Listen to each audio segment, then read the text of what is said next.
U.S. experts have expressed mixed opinions about a congressional proposal that would broaden sanctions against North Korea. The legislation, co-sponsored by members of both major parties in the House of Representatives, was proposed this month in response to the North's alleged cyberattack on Sony Pictures and the country's apparent unwillingness to abandon its nuclear weapons program. The bill calls for tightening sanctions against Pyongyang by denying it access to hard currency. The legislation also targets countries and companies that help the communist country in development of nuclear weapons. The House measure follows President Barack Obama's action to impose fresh sanctions on Pyongyang over the cyberattack.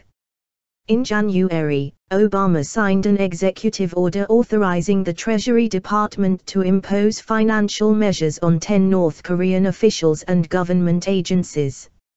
However, some argued that there was room for more action against Pyongyang. Joshua Stanton, a Washington attorney and blogger who helped draft the legislation, said the current U.S. sanctions against the Kim Jong-un regime were not as comprehensive as they could be.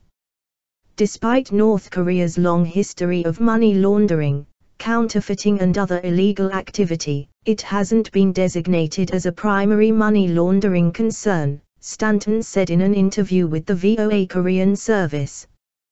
The U.S. maintains comprehensive financial sanctions and licensing requirements for transactions with Iran, Syria and other countries, but not North Korea.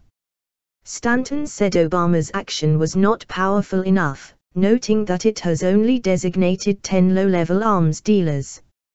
Other observers have said the president's order was sufficient, given that the North is already coping with multiple international sanctions.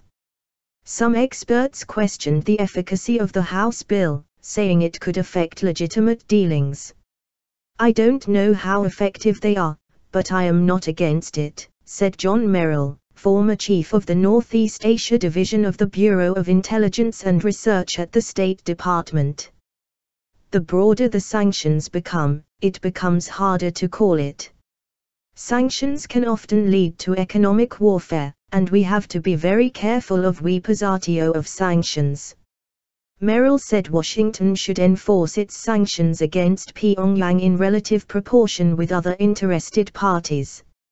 If we, the U.S., are by ourselves, without consideration of South Korea, China, Japan or even European countries, it's a little bit strange, he said.